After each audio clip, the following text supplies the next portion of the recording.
Hello friends, काफ़ी लंबे समय के बाद आप सब लोगों से मैं मिल पा रहा हूँ, वीडियो अपलोड कर पा रहा हूँ। समय की व्यस्तता, निजी कारणों की वजह से मैं वीडियो नहीं डाल पा रहा था।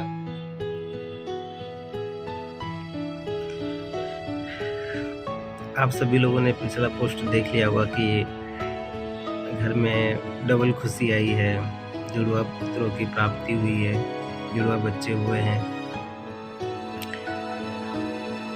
आप सब लोगों को बताते हुए बड़ी खुशी हो रही है मुझे कि भोलेनाथ जी के आशीर्वाद से घर में 2 जुड़वा पुत्रों की भगवान ने आशीर्वाद दिया है, 2 जुड़वा पुत्र हुए हैं।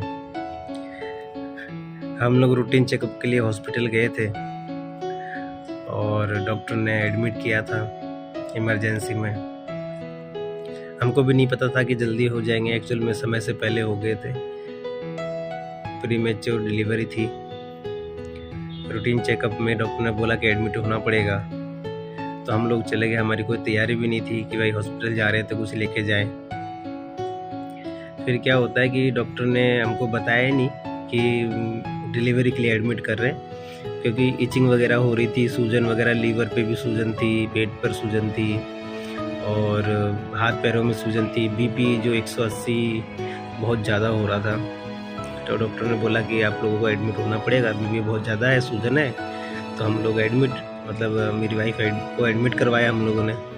हम दोनों ही थे, कोई नहीं था साथ में, तो मैंने एडमिट करवाया कि शाम तक देखते हैं, सूजन वगैरह उतरती है, एक दिन एडमिट करेंगे। हम सुबह गए थे तो एडमिट रखा। हमने सोचा कि अभी शायद एक दिन, एक नाइट एडमिट रखेंगे। फिर शाम के समय अचानक डॉक्टर ने बताया कि तुरंत तो जो है डिलीवरी के लिए ले जाना पड़ेगा। सुबह तो हम गए थे हॉस्पिटल और शाम को डॉक्टर ने उसमें तो बोला नहीं था सुबह कि भाई आज ही डिलीवरी करवानी है। उन्होंने तो बोला कि सूजन बहुत ज़्यादा है, एडमिट होना पड़ेगा। तो हमको लगा कि एडमिट ऐसे नॉर्मली एडमिट कर रहे होंगे सूजन की वजह से, तो अभी टाइम है नहीं और टाइम था भी नहीं डिलीवरी का। तो फिर उन्होंने एडमिट कर लिया। फिर शाम को अचानक 4-5 बजे, 5 बजे के करीब बोलते हैं कि तुरंत डिलीवरी के लिए आप ले जाना पड़ेगा, शिफ्ट ऑपरेशन थिएटर में ले जाना पड़ेगा। घर से बार बार फ़ोन आ रहे थे, क्या हुआ क्या हुआ, कि हम बोल के गए थे हम रूटीन चेकअप के लिए जा रहे हैं। तो मैंने घर पे फ़ोन करके बोल दिया था कि एडमिट करने के लिए डॉक्टर बोल रहा है कि सूजन वगैरह है, बीपी बहुत ज़्यादा हाई हो रहा है, तो एडमिट होना पड़ेगा कल तक। घर वाले पूछ रहे थे डिलीवरी अभी होगी क्या, तो मैं बोला अभी नहीं है, क्योंकि डॉक्टर ने बोला भी नहीं हमको। फिर जब उन्होंने शाम को बोला 5 बजे, 5:30 बजे करीब, 5:30 बजे करीब, कि अभी तुरंत जो को ले जाना पड़ेगा और आज ही डिलीवरी करवानी है इमरजेंसी में। तो फिर मैंने फ़ोन लगा के बोला भाई को, घर पे मम्मी को, सबको कि डॉक्टर ने डिलीवरी के लिए बोल दिया है, अभी तुरंत आप लोग हॉस्पिटल आ जाओ। फिर ले गए डिलीवरी के लिए और फिर जो 6:42 पे और 6:44 पे 2 पुत्र हुए। बहुत खुशी का माहौल था, लेकिन सिचुएशन क्रिटिकल थी। जो फर्स्ट प्रीमेच्योर तो थे ही, दोनों के दोनों समय से पहले हो गए थे। 8 मंथ कंप्लीट होते ही 3-4 दिन ऊपर ही चढ़े थे, तो प्रीमेच्योर थे, इतना वेट भी नहीं था। लगभग 2 किलो 200 ग्राम 300 ग्राम के लगभग वेट था दोनों का। बड़ा वाला थोड़ा ठीक था, छोटा वाला जो था वो थोड़ा उल्टा था, तो डॉक्टर को थोड़ा उसको सांस लेने में दिक्कत हुई थी, तो उसको NICU में भी एडमिट रखा था। उसको ऑक्सीजन लगाई थी, उसको एडमिट रख करके, तो उसको 3-4 दिन तक एडमिट रखा। इधर श्रीमती जी को, उसको भी जो बीपी बहुत ज़्यादा हाई हो रहा था, बीपी कंट्रोल नहीं हो रहा था। डिलीवरी के बाद भी उसको जब बीपी कंट्रोल नहीं हो रहा था तो उसको ICU में रखा। 3 दिन वो ICU में रही। उधर दोनों बच्चे 3 दिन NICU में रहे। वो NICU में थे और श्रीमती जी ICU में थी। बहुत टेंस वाला माहौल था उस समय, समझ में नहीं आ रहा था क्या हो रहा है। फिर 3 दिन के बाद हमने बच्चों को जो हमको डॉक्टर ने सौंपे, जब नॉर्मल वार्ड में, नॉर्मल रूम, पर्सनल रूम में शिफ्ट किया था श्रीमती जी को, तब जाके बच्चों को दिया था। तो बहुत खुशी का माहौल तो था ही, लेकिन थोड़ी दिक्कत भी हुई। ऐसे नहीं कि दिक्कत नहीं थी, दिक्कत हुई, बट भोलेनाथ जी की कृपा से सब अच्छा रहा, कोई प्रॉब्लम नहीं हुई ज़्यादा सीरियस वाली। बाकी तो अभी चल रहा है। फिर 2 दिन बाद वापस से छोटे वाले को जो है बहुत ज़्यादा प्रॉब्लम हो रही थी। जॉन्डिस की प्रॉब्लम इन दोनों को ही थी। हाँ, मैं आपको बताना भूल गया, होते ही दोनों को जॉन्डिस प्रॉब्लम थी। NICU में इसलिए भी एडमिट रखा था। छोटे वाले को सांस लेने में दिक्कत हो रही थी, वो सांस लेना भूल गया, उसको जल्दी आना था। जैसे बड़े वाले को लिया तो इसको ये उल्टा हो गया, इसको तुरंत लेना पड़ा, तो ये उस समय सांस लेना भूल गया था। जॉन्डिस की इन दोनों को प्रॉब्लम आई, NICU में इसलिए एडमिट भी रखा। फिर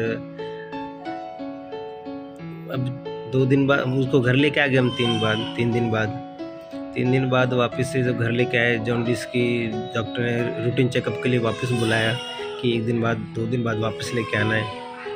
तो फिर वापस से उसका जो बहुत जॉन्डिस की छोटे वाले को ज़्यादा दिक्कत थी, तो उसको वापस से एडमिट करवाया। NICU में वापस से एडमिट रखा उसको, 1 दिन NICU में उसको रखा। अभी भी थोड़ी है उसकी प्रॉब्लम, तो जॉन्डिस की थोड़ी सी है, लेकिन हाँ काफ़ी हद तक सुधार है। डॉक्टर ने बोला है कि समय के साथ धीरे धीरे वो सही हो जाएगा, ऐसा है। तो ये सब चीज़ें हमारे साथ इस बीच में हुई, और आप सब लोगों से मैं लंबे समय से जुड़ नहीं पाया था, समय की व्यस्तता थी, निजी कारण थे कुछ, तो आप लोगों से मैं जुड़ नहीं पाया, इसलिए मैं पोस्ट वगैरह नहीं डाल पा रहा था, वीडियो नहीं डाल पा रहा था सोशल मीडिया पे, यूट्यूब पर। आप सब लोगों से जुड़ नहीं पा रहा था, लेकिन अब खुशी के साथ में आप लोगों को मुझे जुड़ते हुए भी खुशी हो रही है कि मैं आपको बता पा रहा हूँ कि अपने घर में डबल जुड़वा पुत्रों की प्राप्ति हुई है भोलेनाथ जी की कृपा से। तो मुझे खुशी भी हो रही है आप लोगों के साथ जुड़ते हुए, अच्छा लग रहा है। आप सभी लोग अपना प्यार, अपना आशीर्वाद बना के रखें, और कुछ यादगार चीज़ें हैं, मेमोरीज हैं उस पीरियड की, जब डिलीवरी होने वाली थी और डॉक्टर ने एडमिट किया था, हम सब लोग हॉस्पिटल में थे, वो मैं आपके साथ शेयर कर रहा हूँ। आगे वीडियो में आप देखना सारे मोमेंट। सुबह से शाम हो गई थी, हमें हॉस्पिटल में ही डॉक्टर ने पिंकी को एडमिट कर लिया था। हमें लगा कि नॉर्मल सूजन है और BP हाई है, इसलिए एडमिट किया है। तो ड्रिप वगैरह चल रही थी, और डॉक्टर ने बोला नहीं था कि आज डिलीवरी है। घर वाले पूछ रहे, तो मैंने बोला कि भाई आज तो डिलीवरी होगी नहीं, नॉर्मल एडमिट किया है, शायद कल तक रखेंगे, फिर बताएंगे आगे क्या पोजीशन रहती है। फिर जैसे मुझे पता चला, डॉक्टर ने बोला कि अभी तुरंत डिलीवरी करवानी पड़ेगी, तो मैंने फ़ोन किया, तो भाभी और घर से भाई सब लोग आए। हम लोग बाहर खड़े होके सब टेंस थे बहुत ज़्यादा। भाई तो इधर उधर, भाई भाभी दोनों इधर उधर राउंड काट रहे थे, और क्योंकि हमें लगभग 1 डेढ़ 2 घंटे 3 घंटे हो गए थे वेट करते करते, तो हम सब राउंड इधर उधर टेंशन में घूम रहे थे, क्योंकि पता ही नहीं था क्या होने वाला है और क्या सिचुएशन है अंदर। देखो भाई और भाभी कैसे इधर उधर राउंड काट रहे हैं, क्योंकि टेंशन में थे सब लोग। अचानक डॉक्टर ने डिलीवरी के लिए बोल दिए, रिस्क बहुत ज़्यादा थी, BP इतनी हाई हो रही थी कि सूजन भी इतनी ज़्यादा थी, BP इतनी ज़्यादा थी कि डॉक्टर को इमरजेंसी में डिलीवरी करवानी पड़ी। तो सब लोग टेंशन में थे कि सब नॉर्मल हो जाए, कोई दिक्कत ना हो किसी भी प्रकार की। तो सब ऐसे टेंशन में देख रहे थे कि कब डॉक्टर आके बोलेगा कि हाँ सब नॉर्मल हो गया, सब ठीक है, कोई दिक्कत नहीं है। हमारी नज़रें एक टेक सबकी ऑपरेशन थिएटर की तरफ ही थी। हम लोग बार बार देखे जा रहे थे, मम्मी है, रुद्रा है, नेहा है, भाई है, भाभी है, हम सब लोग थे। बस यही वेट कर रहे थे कि डॉक्टर आए और हमको कब बोले कि हाँ सब नॉर्मल हो गया है, दोनों बेबी स्वस्थ हैं, कोई दिक्कत नहीं है। बस ये इसी के चक्कर में हम राउंड बस घूमे जा रहे थे। समझ में नहीं आ रहा था कि क्या करें, क्योंकि कुछ अंदर से पता ही नहीं चल रहा था। डॉक्टर ने कुछ बोला भी नहीं, तो बैठे हुए थे सब लोग, इंतज़ार कर रहे थे। फिर भी क्या कर सकते थे कि डॉक्टर आएगा तब पता चलेगा कि सब नॉर्मल ही है ना, कोई दिक्कत तो नहीं है।